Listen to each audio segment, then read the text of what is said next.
سیدنا امام زین العابدین رضی اللہ تعالیٰ عنہ سے لے کر آج تک صوفیاء اور اولیاء کی جماعت میں جاری و ساری ہے۔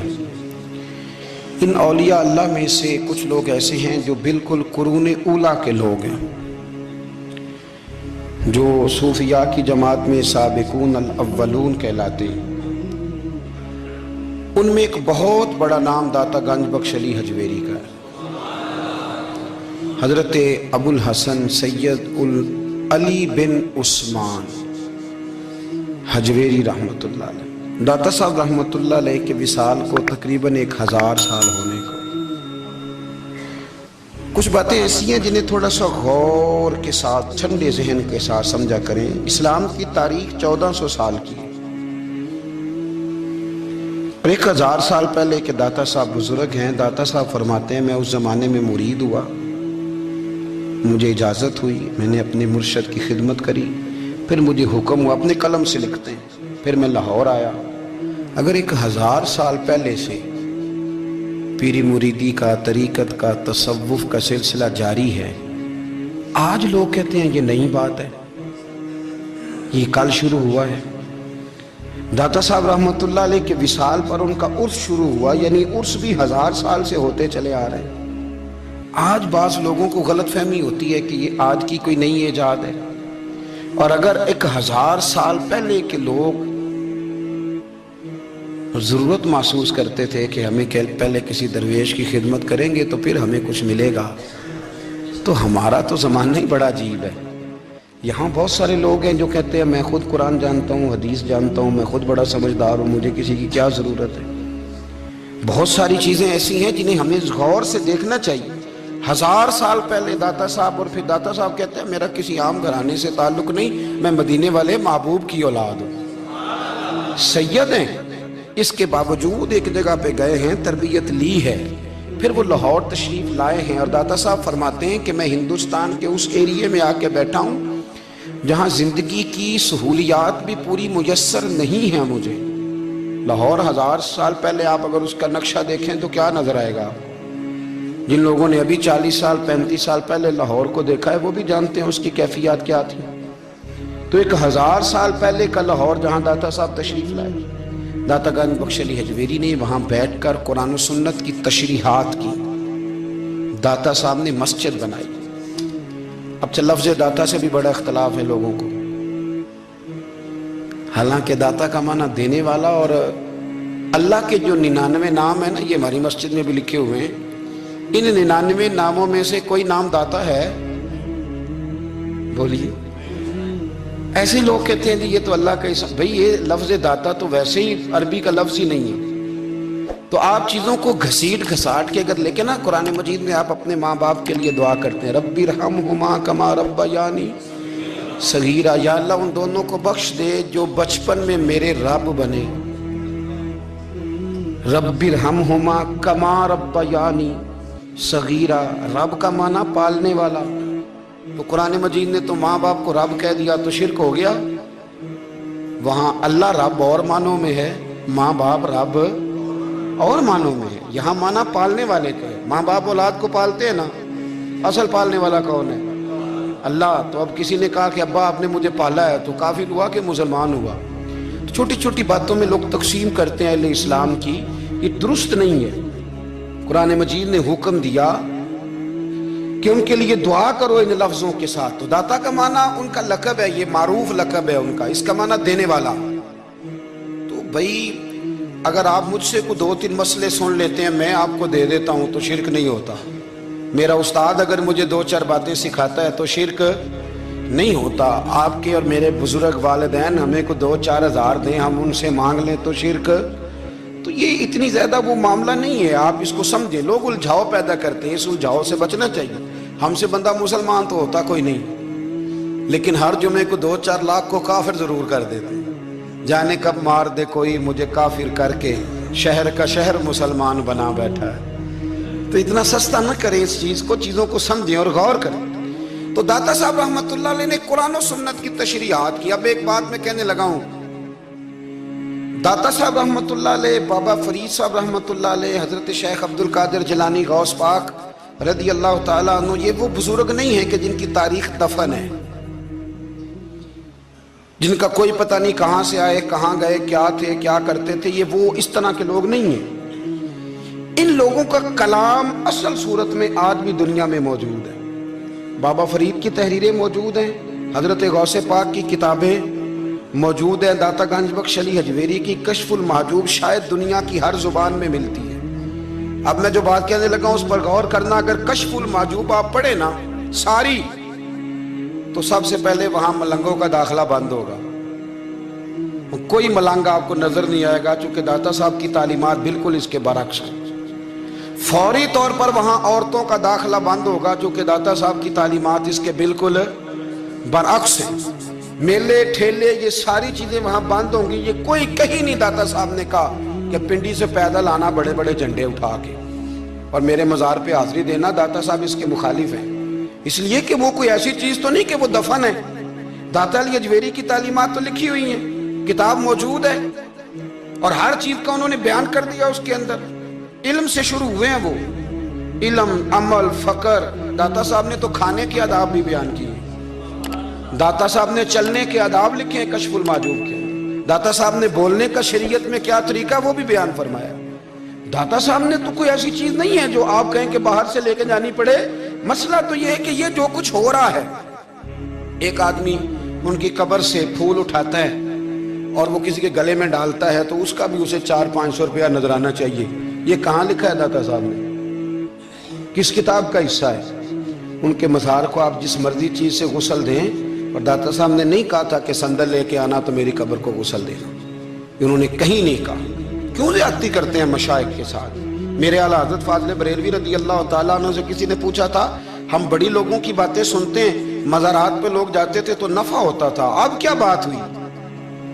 اب اس طرح سے ہماری دعائیں مستجاب نہیں ہوتی۔ تو اعلیٰ حضرت فرمانے لگے، تم بزرگوں کے مزاروں پہ غیر شرعی کام کرتے ہو، اللہ والے تم سے ناراض ہو گئے، وہ تو تم سے ناراض ہیں، وہ تمہاری سفارش کریں گے اللہ کی بارگاہ میں، وہ تو ناراض ہیں تم سے۔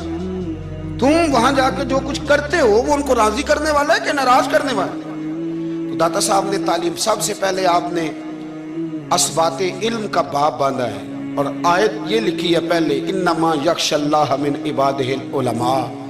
آپ فرماتے ہیں علم ہوگا تو بندہ اللہ سے ڈرے گا۔